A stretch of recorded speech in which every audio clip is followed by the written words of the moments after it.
Learn to be a man for once, Cameron. That's what my wife Brooke yelled as she gunned the Honda CR-V and left me standing at the Shell gas station on Highway 287 in Laramie, Wyoming, 180 miles from home in Fort Collins, Colorado. Her sisters Tiffany and Kendall laughing in the back seat like it was the funniest thing they'd ever seen. My name is Cameron Mitchell. I'm 36 years old. Been a site supervisor for Bradley Construction for 12 years. Make $82,000 a year plus overtime. I manage crews of 8 to 15 guys on commercial projects worth $500,000 to $3.2 million. We'd driven up to Cheyenne for Frontier Days. Supposed to be a fun weekend getaway. Just the four of us in Brooke's car, splitting gas money and hotel costs. The whole ride up, something felt wrong. Brooke kept looking at her sisters in the rearview mirror, whispering when they thought I wasn't listening. When I asked what was going on, she'd smile and say, "Nothing, babe. Just sister stuff." If you like stories about family betrayal and how justice always comes for those who deserve it, hit that like button and subscribe to the channel right now.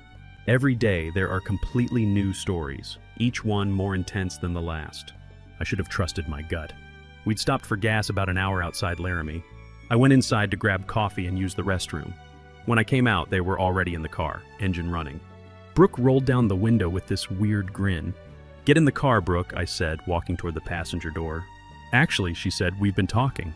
We think you need to learn some independence." "What are you talking about?" Tiffany leaned forward from the back seat. "You're always so clingy, Cameron," following Brooke around like a lost puppy. "We thought this would be good for you." Kendall chimed in. "A little adventure." I stood there, keys in my hand. Except they weren't car keys. They were house keys. My F-150 truck was back home in Fort Collins, parked in our driveway. "This isn't funny," I said. "Whatever joke this is, cut it out." Brooke's smile got wider. "It's not a joke. It's a prank. You're always so serious, Cameron. Learn to laugh a little." That's when she yelled, "Learn to be a man for once," and hit the gas. I watched their taillights disappear down Highway 287. Standing there at 3:47 p.m. on Saturday, July 27, 2024 at the Shell station on 2847 Grand Avenue. The temperature was 95 degrees. Storm clouds building in the west. The Wyoming wind cut through my work shirt, and I could smell rain coming. I had my wallet, my phone, and a growing realization that my wife and her sisters had just abandoned me in the middle of nowhere. Standing in that gas station parking lot, watching the storm clouds roll over the hills, I realized I'd been wrong. Not about being a good husband, but about who I was married to. I called Brooke's phone, straight to voicemail. Called Tiffany. Same thing. Kendall had blocked my number months ago after some argument I couldn't even remember. That's when I knew this wasn't some stupid prank that would end in an hour. This was something else entirely. I walked back into the gas station and asked the clerk about getting home. "No bus service here," he said. "Greyhound stops in Cheyenne, about 50 miles east. An Uber to Cheyenne cost me $127, money I couldn't really afford to waste. The bus ticket to Denver was $89, 8.5-hour ride through the night on an uncomfortable seat with broken springs. I had plenty of time to think about my marriage and the woman I'd spent the last 4 years trying to make happy. My back ached from the cheap seat, and every bump in the road reminded me how far I was from home. I'd met Brooke in 2019 at a home improvement expo. She was doing marketing for a booth display company. Smart, funny, made me feel like I was the only person in the room when she talked to me. We got married in 2021. Wedding cost $28,000. I paid $19,600 of it. We bought a house in Fort Collins for $340,000. I put down $68,000 from my savings. Monthly mortgage payment was $200. I paid that every month, plus utilities, plus most of the groceries. Her sisters were different from day one. Tiffany was 35, worked as a real estate agent for Coldwell Banker, made about $95,000 a year. She'd been divorced twice and had opinions about everything. Kendall was the youngest at 29, freelance graphic designer, lived with her parents, made maybe $25,000, $40,000 depending on the year. From the beginning, they treated me like I was taking their sister away from them. Family dinners where they'd make inside jokes I couldn't follow. Vacations where they'd book activities without asking if I wanted to join. Small things that added up over time. "They're just protective," Brooke would say whenever I brought it up. "They'll warm up to you." But they never did. If anything, they got worse after we got married. Tiffany started making comments about how I held Brooke back from traveling more, from taking risks. Kendall would roll her eyes whenever I offered to help with anything. I started noticing other things too. How Brooke would text constantly when we were together, always with her sisters. How she'd change plans at the last minute because Tiffany or Kendall had some crisis. Last year, Brooke forgot our anniversary because she was helping Kendall move apartments. Earlier this year, she missed my birthday dinner because Tiffany was having problems with her boyfriend. Family comes first, she'd always say. I got that, I respected it. But I was supposed to be family too. The warning signs were there during the drive to Wyoming. How they'd insisted I didn't need to bring my truck because we'd all ride together. How Brooke had booked the hotel room under her name only. How Tiffany kept making jokes about how I never did anything spontaneous. "Remember when you used to be fun?" Kendall had asked from the back seat. "Before you got all domestic and boring." I'd laughed it off, but it stung. I worked 60-hour weeks managing construction crews. I fixed things around the house, planned our vacations, remembered important dates. I thought that was what being a good husband meant. The bus pulled into Denver Union Station at 8 a.m. Sunday morning. I took a taxi home, expecting to find Brooke's car in the driveway. But it wasn't there. The house was empty, exactly like we'd left it Friday morning. I sat at the kitchen table and called in sick to work. Then I did something I'd never done before. I started going through Brooke's things. Her MacBook was password protected, but she'd always been careless about closing browser tabs. Chrome had auto-saved her login to everything. I found the group chat between her and her sisters going back 4 months.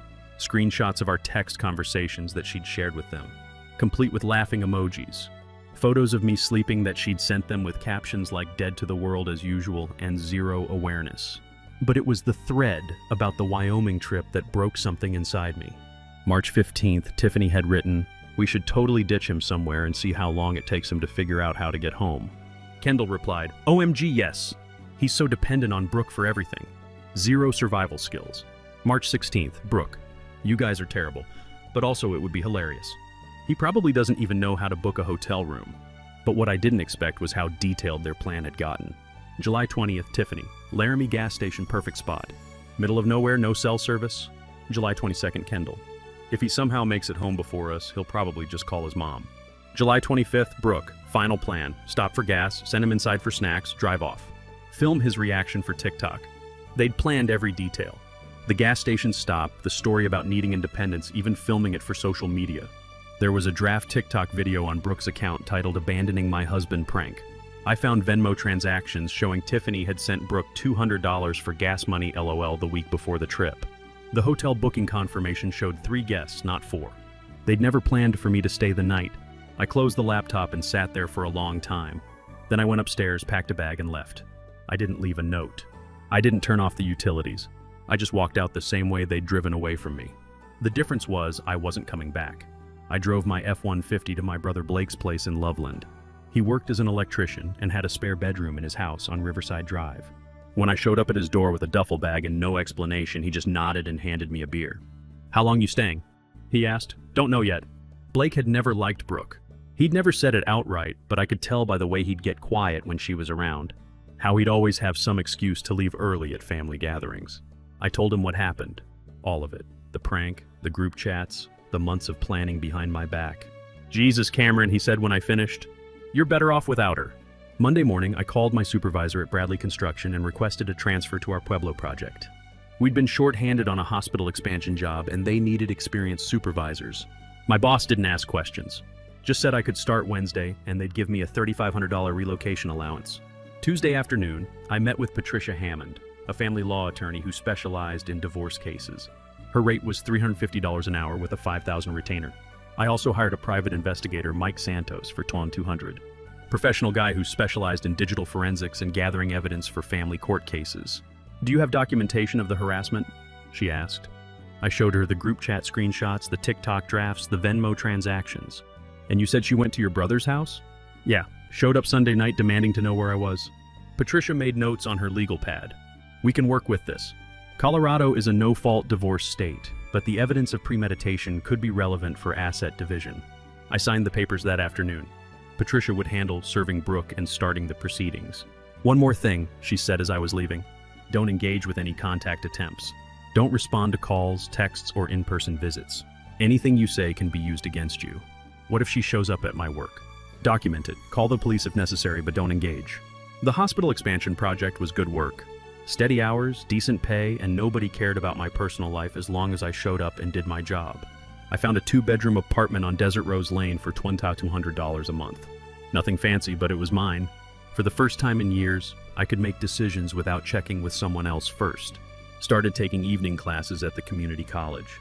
Business management. something I'd always been interested in but never had time for when Brooke and her sisters were constantly demanding attention.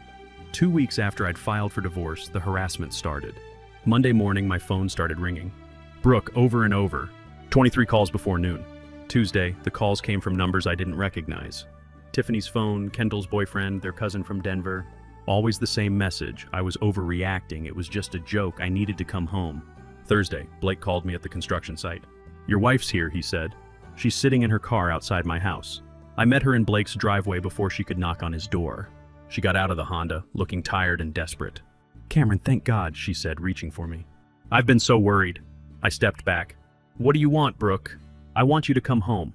I want us to talk about this like adults." "Talk about what?" "How you abandoned me 180 miles from home. How you and your sisters planned it for months." Her face changed. The concerned wife act dropped for just a second, and I saw something else underneath. Irritation, like I was being unreasonable. "It was a prank, Cameron. You're acting like we committed a crime. You left me stranded. You laughed about it. You planned it for months. Because you needed it," she said. And there it was. The real reason. "You're so dependent, so clingy. We thought if you had to figure something out on your own for once, maybe you'd grow up a little." I looked at this woman I'd been married to for 4 years and realized I didn't know her at all. "I'm not coming home," I said. "Don't be ridiculous. You can't just disappear because your feelings got hurt. Watch me." I turned and walked back to Blake's house. She followed, talking faster now, making promises and threats, but I stopped listening. When I closed the front door, she was still talking in the driveway.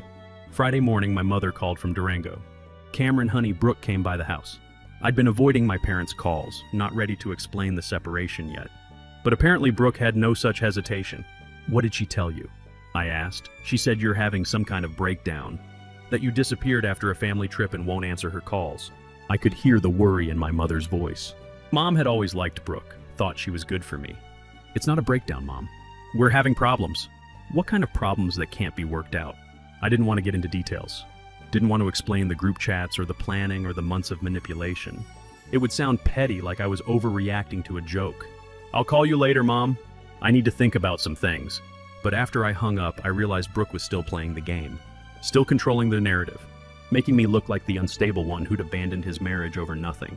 3 weeks later, Blake called me at work. "Your wife's been busy," he said. "Patricia wants to talk to you. Says it's important." I met Patricia at her office that afternoon. She had a stack of papers on her desk and a satisfied look on her face. "Your wife hired Michael Torres," she said. "Good lawyer, expensive, $4.50 an hour. They're claiming abandonment and asking for spousal support of $20,800 a month." Abandonment? They're arguing that you left without warning and refused marriage counseling. But here's the interesting part. She showed me printouts from Instagram and Facebook. Mike Santos, our investigator, found these. Your wife and her sisters posted photos from their weekend in Wyoming, celebrating at Cowboys Saloon in Cheyenne. Posted Saturday night at 9:47 p.m. The photos showed all 3 of them raising shot glasses. Huge smiles. One caption read, "Girls Weekend Freedom." Another showed Kendall wearing my Denver Broncos hat with "Freedom feels good" as the caption. "This destroys their narrative," Patricia said. "They can't claim they were worried about your mental state while simultaneously celebrating your absence." That's when everything really started to unravel for them. "There's more," Patricia continued. Mike found the complete digital trail.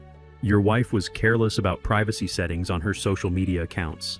We have the full timeline of their planning, including backup messages and deleted files they thought were gone forever. She handed me another stack of papers, screenshots I hadn't seen before. Months of conversations making jokes about my reactions, betting on how long it would take me to crawl back home. But the most damaging evidence was a series of messages from the weekend they abandoned me.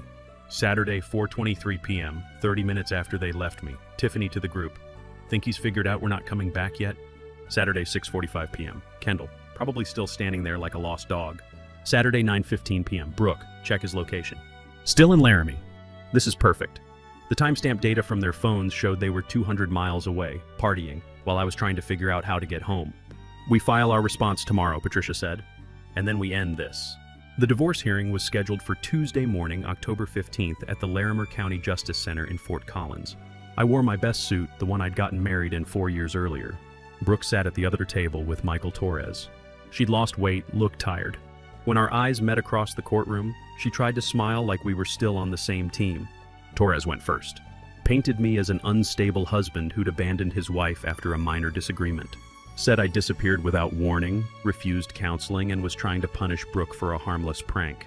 Your Honor, Torres said, Mr. Cameron Mitchell was clearly looking for an excuse to leave his marriage. He used a simple misunderstanding between family members as justification for abandoning his responsibilities. Patricia stood up when it was our turn. She was calm, professional, deadly. The courtroom had a big screen for evidence presentation. Your Honor, I'd like to submit evidence that contradicts the petitioner's claims. She clicked through a PowerPoint presentation showing the group chat messages, timestamps, and social media posts. The whole timeline projected on the screen for everyone to see. These are text messages between the petitioner and her sisters, planning what they call a prank for months in advance. Here are social media posts from the night they abandoned my client, celebrating their actions. And here are records of 340 attempted contacts after my client requested no communication. The judge reviewed the documents in silence. Torres whispered urgently to Brooke, but I could see the panic in her face. Furthermore, Patricia continued, the petitioner has been spreading false claims about my client's mental state to mutual friends and family members. This is a pattern of manipulation and emotional abuse, not the actions of a concerned spouse. The evidence was overwhelming. Text messages displayed on the big screen, photos with timestamps, financial records showing I'd contributed 73% of our joint assets. My brother Blake testified about witnessing years of manipulation. My coworker Travis Coleman gave a statement about Brooke calling my workplace and disrupting the job site. My supervisor Jerry Manning confirmed that Brooke had called him multiple times claiming I was having a mental breakdown. At one point, Torres tried to question the authenticity of the digital evidence, but Mike Santos took the stand and explained his forensic process. Professional investigator with 15 years of experience, certified in digital forensics. The evidence was bulletproof. When Judge Sandra Reeves finally looked up, her expression was neutral but firm. Based on the evidence presented, I'm granting the divorce as requested. Assets will be divided 60% to the respondent, 40% to the petitioner, reflecting the respondent's greater financial contribution. No spousal support will be awarded. The court finds clear evidence of premeditated emotional abuse by the petitioner and her family members. She also extended the restraining order for 2 years and ordered Brooke to pay court costs of $8,400. Brooke tried to approach me in the courthouse hallway, but Patricia stepped between us. No contact, she said firmly. The order is still in effect. I walked to my truck without looking back. That was 1 year ago. The business management courses I'd been taking at community college paid off. 6 months after the divorce, I got promoted to senior project manager at Bradley Construction. Salary went up to $94,000. I'm currently overseeing the $4.8 million Pueblo Community Hospital expansion. I started dating Sarah, an elementary school teacher I met at college. She's nothing like Brooke. Honest, straightforward, doesn't play games. We've been together 8 months now. Blake and I are starting Mitchell Construction next year. We've already got 3 contracts lined up for small commercial projects. 6 months ago, I ran into Travis Coleman at the hardware store in Fort Collins. I was up there picking up materials for a weekend project. You hear about Brooke? He asked. I hadn't thought about her in months. What about her? Married some guy from her work 6 months after your divorce was final. Lasted about a year. They split up last month. I picked up the screws I'd come for and headed toward the checkout. Don't you want to know what happened? Travis called after me. Not really, I said. And I meant it. As for Brooke and her sisters, they eventually faced the consequences of their actions. Brooke lost her marketing job when the story went viral on local social media. Her employer couldn't afford the negative publicity. After her second divorce, she had to move back in with her parents at age 34. Her dating profiles on apps kept getting recognized by people who'd heard the story. Tiffany had her real estate license suspended after an ethics investigation. Turns out the harassment campaign against me wasn't the first time she'd crossed professional boundaries. 2 major clients canceled their listings when they found out. Her third husband left her after learning about the harassment pattern. Her income dropped from $95,000 to $31,000 doing part-time admin work. Kendall's social circle collapsed when 6 of her close friends compared notes and realized she'd been spreading lies about multiple people, not just me. Her parents cut off her financial support and told her it was time to grow up. She had to move out and share an apartment with a stranger. Started therapy for anxiety and depression. The 3 of them became a cautionary tale in our social circle. Their story got shared in local Facebook groups as a warning about toxic family dynamics. 3 marriages in our friend group ended after the spouses compared notes and realized they'd been dealing with similar manipulation patterns from their own in-laws. Don't ever mistake kindness for weakness. Don't take advantage of good people. And remember that in the digital age, every text message, every plan, every action leaves a trail. Brooke and her sisters learned this the hard way. Sometimes justice comes slowly, but when it arrives, it's thorough and devastating. If you liked this story, hit that like button and leave a comment letting me know what you think about how Cameron handled this situation. And if you haven't subscribed to the channel yet, subscribe and hit the notification bell to get alerts about new stories like this one. Thanks for watching, and I'll see you in the next video.